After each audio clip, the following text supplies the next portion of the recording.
All right, guys, today we're going to go over 1/6, which is algebraic proofs. So you're going to be able to write two-column proofs, use properties of equality to write geometric proofs. So an algebraic proof is a proof that is made up of a series of algebraic statements. The properties of equality provide justification for many statements in algebraic proofs. Two-column proof is a formal proof that contains statements and reasons organized in two columns. Each step is called a statement. The properties that justify each step are called reasons. Formal proof, a two-column proof containing statements and reasons. These are the kind of proofs we're going to write 99% of the time during our quizzes and tests. All right, so properties of real numbers. So the addition property of equality is if A equals B, then A plus B will equal B plus C. Subtraction property is if A equals B, then A minus C will equal B minus C. Multiplication property is if A equals B, then A times C will equal B times C. Division property of equality is if A equals B and C does not equal 0, then A over C will equal B over C. The reflexive property is A equals A. Symmetric property of equality is if A equals B, then B equals A. Transitive property is if A equals B, then B equals C, then A equals C. And the substitution property of equality is if A equals B, then A may be replaced by B in any equation or expression.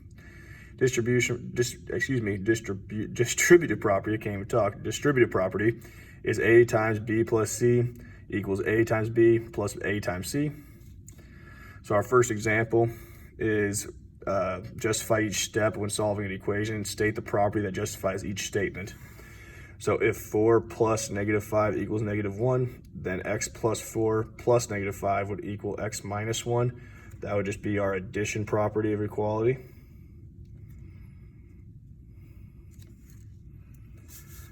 And then for number 2, it says if y equals a, then 8 equals y. Or excuse me, if 5 equals y, then y equals 5. That's going to be our symmetric property of equality.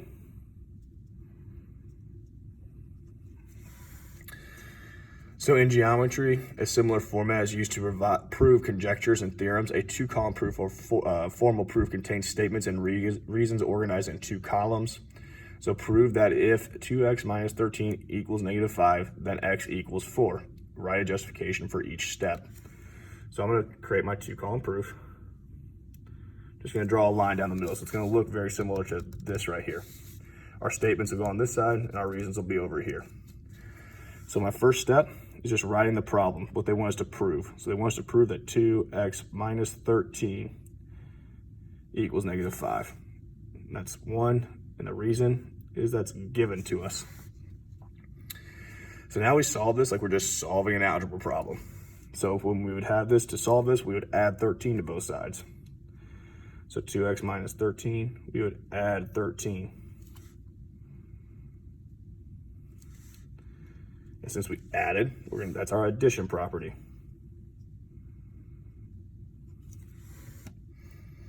So now 3. I'm going to simplify it, and when I simplify it, what we write is we use the substitution property.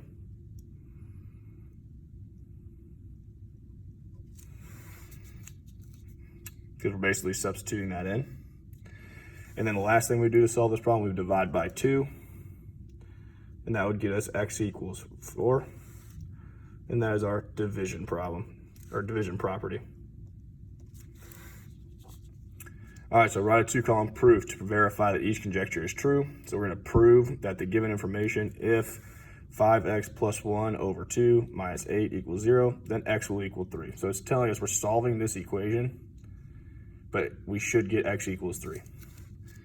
So our first step, let's write our given information down, which is 5x plus 1 over 2 minus 8 equals 0, and that's given. So step 2, we would add 8 to both sides. So it's going to be 5x plus 1 over 2 equals 8. And that's our addition property again. So now we would multiply both sides by 2. So 2 times 5x plus 1 over 2 equals 8 times 2. So that would be our multiplication property.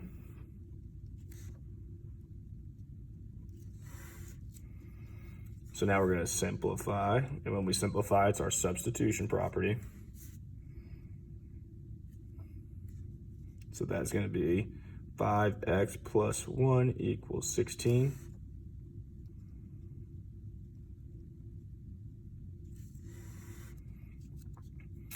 And now we would subtract 1 from both sides. So step 5, we would subtract 1, which gives 5x equals 15. And that is our subtraction. So I use a t instead of an s there. Property. And this is our property up here too. In the last step, we would divide by 5 on both sides. So 6x would equal 3 when we divide by 5. So that would be our division property. And since we got it proven, boom, we're done. Let's go ahead and flip to the back.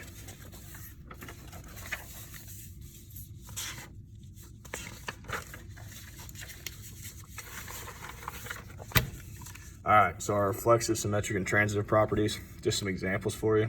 For segments, AB would, for the reflexive, AB would equal AB, and angles like angle 1 would equal angle 1. Symmetric, if it's for segments, if AB equals CD, then CD would equal AB. For angles, it'd be angle 1 equals angle 2, then angle 2 would equal angle 1. Then again, the transitive, if AB equals CD and CD equals EF, then AB would equal EF. For angles, it'd be like if angle 1 equals angle 2 and angle 2 equals angle 3, then angle 1 would equal angle 3. And we got a couple more properties down here, commutative and associative properties. Throughout this text, we shall assume that if A and B and C are real numbers, then the following properties are true. The commutative property of addition is A plus B equals B plus A. Commutative property of multiplication is A times B equals B times A. The associative property of addition is if parentheses A plus B plus C would equal A plus parentheses B plus C and then close the parentheses. And then associative property of multiplication is if parentheses A times B and then we close them, times C would equal A times and then parentheses B times C, close the parentheses. And these properties can be used in geometric proofs as well. So writing a two-column proof and verify each conjecture. If angle A is congruent to angle B and the measure of A is 37, then the measure of B should be 37. Okay, so again, we're gonna write a two-column proof. So step 1, let's write our given information, which is this right here. This is our given information. This is what we're gonna try to prove. So that's what we should end at, angle B equals 37. So angle A is congruent to angle B, and measure of angle A is equal to 37. And that one, it is given to us. So now our step 2, we can say that angle A will equal angle B because they're congruent, we know they're the same. So they can equal each other. And that would be, the reason is that's the definition of congruent angles, and I'm abbreviating there. Remember, that's not congruency, that's angles. So our definition of congruent angles says that if they're congruent, their measures will be the same. And I should have an M here. So step 3, 37 would equal the measure of angle B. And all I'm doing there is angle A equals 37, and I'm substituting in 37 for angle A in this equation right here. So our step 3 would just be substitution.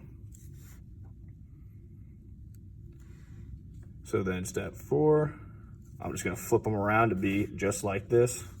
So the measure of angle B equals 37, and that is our symmetric property. And we got what we were looking for, so we're done. All right, so up here, if segment CD is congruent to segment EF, then Y equals 8. So our given information, I'm gonna write it down here, that CD is congruent to EF. And we're trying to prove that then Y would equal 8, if I can write. And again, we're using these right here. So we're saying that this is congruent to this, all right? So step 1, Let's write our given information.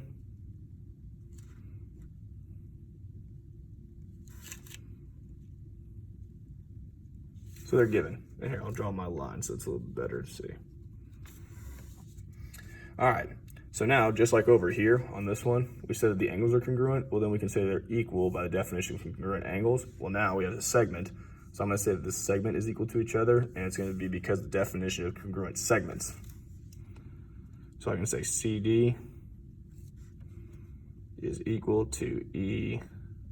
There shouldn't be a line there. CD is equal to EF. And that is the definition of congruent segments.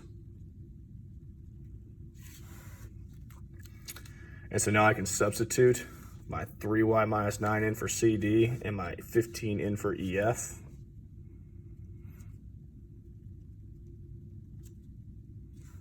So that's my substitution property.